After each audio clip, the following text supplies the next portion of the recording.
Hey ladies, it's Mocha Mommy here bringing you another video. And in this video, this is a little bit more of a tough love video, okay? And when I say tough love, it's because it's really a call to action.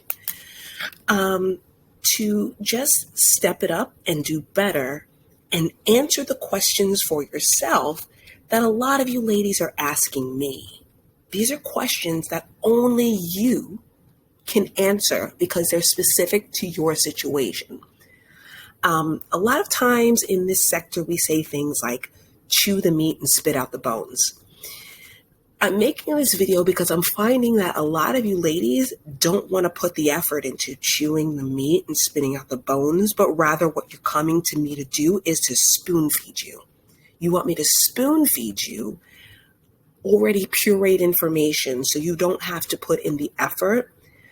And this is going to be just a tough love session about how you ladies really do need to put the effort into your dating, social, and professional networking life. Ladies, I know that laziness is only part of the equation. I know that there are some very real issues when it comes to your own personal and emotional safety. Even those of you who did not grow up in very difficult areas or dangerous areas still fear for your own emotional safety. And that is why some of you are so painfully insular when it comes to putting yourselves out there for friendship, for network, for romance, for whatever it may be. I understand that a lot of it is based in fear for your own personal and emotional safety. So here are a few steps that I'm going to give you ladies to help to create that feeling of safety. But again, it's going to require effort from you. I can't spoon feed you this. This is where you're going to have to chew the meat and spit out the bones to find what's best. I know a lot of our fears in the dating market are the fact that we may come across somebody predatory, someone who's predatory, someone who may compromise our own physical or emotional safety. Well, the reality is being predatory takes energy. What you're more likely to find when it comes to online dating are men who are lazy, okay? Laziness is probably going to be more of the character trait you come along and across, more so than someone who's predatory. There are a lot of very, very lazy, low effort men who ghost and don't call back or don't try to impress because they're lazy. This is the characteristic that you're probably going to come across most often. So ladies, I'm not saying don't be cautious. I'm not saying don't have boundaries, but understand that it's more likely you'll confront somebody lazy more than you'll confront someone dangerous. Ladies, the first thing you're going to do is find the high-end mall or shopping center in your immediate metropolitan area. Don't ask me. I don't live in your zip code. That is for you to find out. You know what it is I'm saying. Find the high-end mall or the high-end shopping center in your area and make this your stomping ground. Get to know the restaurants, get to know the coffee shops, find the safest place to park, know the entrances and the exits. Also, this is a perfect opportunity for you ladies to get your seasonal side hustle on, okay? A lot of these high-end restaurants and high-end retailers usually did marginalize Black women. They usually did make a concerted effort to keep us out of these places and to limit our access to these networks. But now with this labor shortage, we can use this to our advantage. Use this to your advantage and make this place your stomping ground. Also, use this place to take your pictures. Your selfies should be in these pavilions, at some of the restaurants, at some of the bars, at some of the happy hour spots in this high-end district, okay? Not in your bathroom. Use this as an opportunity to upload those pictures to your dating profile. Find your angles, find the best lighting, find the places and the stores that can cater to you. This is a great time to look around and talk to retailers, get samples, find clearance items, a good opportunity for you to really level up your look, find your signature fragrance because you're in these high-end areas. So put some effort into getting to know these areas, and then as a result, using them in your profiles and using them also for your meetup spaces because you know where they are, you know the entrances, you know the exits, you know the safe places to park. This is where you're going to have your initial meetups when you finally do start dating. Around the 2000 teens, when I was an instructor, there was another up-and-coming healthcare market that was bursting on the scene, and it was San Antonio. It was particularly around that zip code 78251.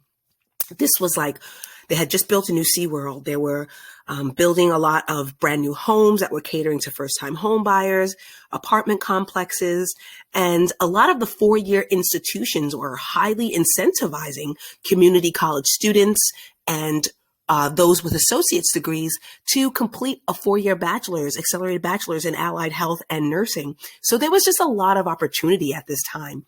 There were also some brand new hospital systems that were upgrading and expanding their campuses. So there was so much opportunity in this area. A lot of women were curious about it, but how would they find the best places to live, the best places to work, learn about what the campus life was going to be like transferring from community college to a four-year institution? This is where a dating profile can come in handy. Those of you ladies who are looking into graduate programs or professional certifications, those of you who are looking to relocate, these are really great questions to ask some of the men that you're vetting. What are their commute times like? What was the application process like to the graduate program that they're in? Talk about their experiences in the careers that you might be interested in, because these men are eager to impress. So they're going to offer up a lot of information. So even if you don't make a love connection, you can definitely find out where the apartment complexes are that are offering rent specials, or where the good mechanics and great dry cleaners and good places to eat, just from your dating profiles, gleaning that information. It's a great opportunity. So I would just suggest a lot of the young women get on things like Groupon, or because Groupon was popping back then, things like TripAdvisor or Expedia, find a really good hotel special and line up a couple of dates and ask them those questions about the graduate programs you were interested in, some of your commute times, stores, shopping centers, cost of living, quality of life. Because these men are eager to please and eager to impress, they're really going to talk to you about what their experiences are like because they want to impress you. So this is an alternative way to use your dating profile to glean information about a new area that you're trying to research. Once you've committed to the process of online dating, and once you've found and scouted the areas where you feel physically safe to initially meet up with strangers, or also to freestyle, to network.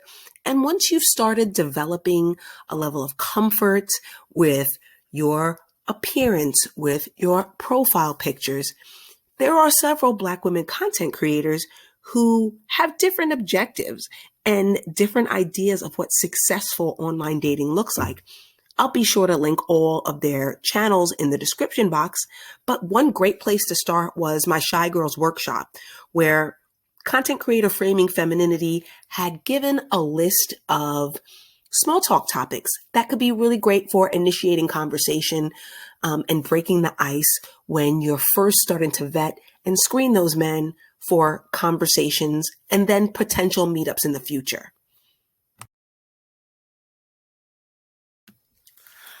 I had mentioned Framing Femininity because she shares very real and true information about her online dating life, even some of the ups, the downs, and the obstacles. So does the content creating couple, The Lines Between the Stars podcast. They talk about the online dating experiences that they've had, not just creating their marriage, but also some of the things they had, the obstacles they faced before they even met, and their challenges with online dating. The Afrocentric woman also is very open and provides receipts about the dating information that she has and that she's experiencing right now. Koriander Yander, also very open about her online dating experiences and what's helped her meet the objective that she was looking for when it came to finding her soon-to-be spouse. Lady Daydream also outlines her online dating experiences and what it was like going from the boyfriend and girlfriend stage to the marriage stage and still following her journey now that she's part of a couple. And A Lifestyle by Danielle, who talks about her dating experiences, only to find out that she's really not in a place in her life where she's ready to share her space and her life with a male companion at this point. So each of these ladies and these couples share very unique experiences because each of them has very different stories. Each of them has a different objective. So my encouragement to you is to create that feeling of safety so that you can discover and go about pursuing your objective, whether that objective be marriage and family, whether it be something a little bit more casual. May it be even finding out if you want to partner at this time at all. Or it could just be for gleaning information at this point in time or growing personally. My encouragement is just to get out there, find that safe stomping ground, and just begin. You never know what you'll learn. YouTube is still the world's second largest search engine, and social media could be used to create community, gather advice, learn new information, build confidence and community. But nothing replaces putting yourself out there and getting real world experiences. This is Mocha Mommy, and I'll see you in the next video.